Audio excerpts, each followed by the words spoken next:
tu es là. Tu as sûrement envie de savoir comment bien préparer ton départ. Parce qu'en vrai, c'est vraiment pas aussi simple qu'on le pense. Arnold, viens.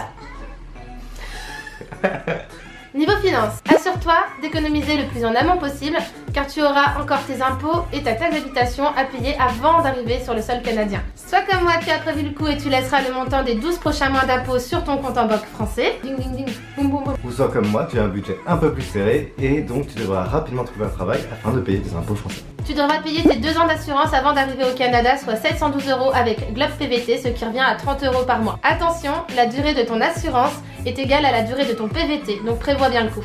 Il te faudra aussi prévoir ton logement au Canada pour les premiers jours. Et donc nous, on a choisi un Airbnb qu'il faut bien sûr régler à la réservation. Une fois arrivé sur le sol canadien, l'immigration canadienne exigera que tu justifies de 2500 € sur ton compte bancaire ainsi que la valeur de ton billet retour si tu n'as pris que l'aller.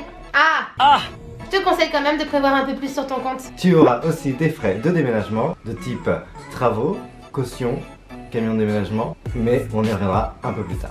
Et si jamais tu as un animal de compagnie que tu souhaiterais emmener avec toi au Canada, comme notre petit Brody, tu auras beaucoup de frais à débourser, par exemple son billet d'avion, ses 2 à 3 rendez-vous chez le vétérinaire, du matériel spécifique à acheter, mais ça on parlera dans une autre vidéo parce que ça n'intéresse pas tout le monde.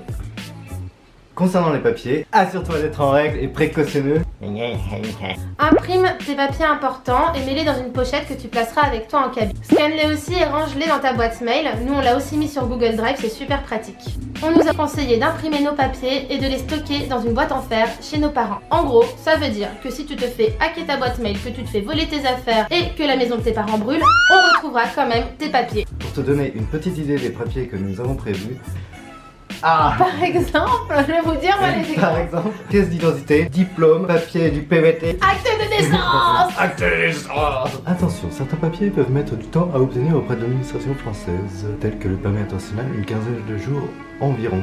A contrario, il faut attendre environ 7 jours avant de pouvoir établir le certificat médical de son chat ou un extrait de son compte bancaire pour justifier de l'argent qu'on a dessus. Pour bien quitter ton logement. Déjà, il va falloir penser à trier, beaucoup trier tes vêtements, tes babioles et pour moi, j'en avais vraiment énormément.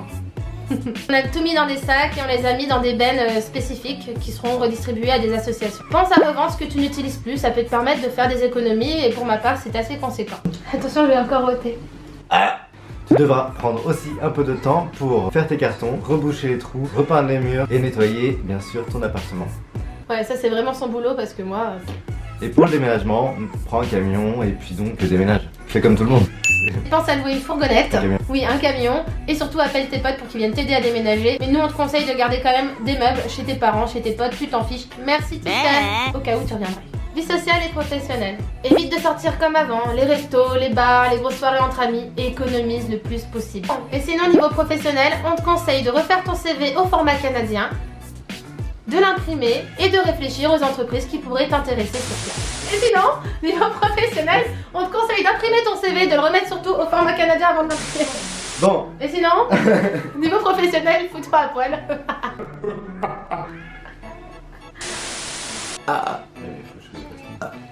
Tu peux aussi rechercher sur LinkedIn pour trouver ton premier emploi. De toute façon, il faudra que tu attendes environ 1 mois pour obtenir ton numéro d'assuré. Mais en attendant, tu peux faire du bénévolat. Dernier petit conseil, commence à prendre un rendez-vous avec une banque canadienne pour pouvoir ouvrir ton compte sur place. Préviens ta banque française de ton départ. On ne sait pas pourquoi, mais on nous le conseille. D'ailleurs, on nous a dit de garder notre carte bancaire française en cas de pépin. J'espère que cette vidéo t'a plu. N'hésite pas à laisser tes questions en commentaire si tu as besoin d'informations complémentaires, à laisser un pouce bleu et surtout, abonne-toi.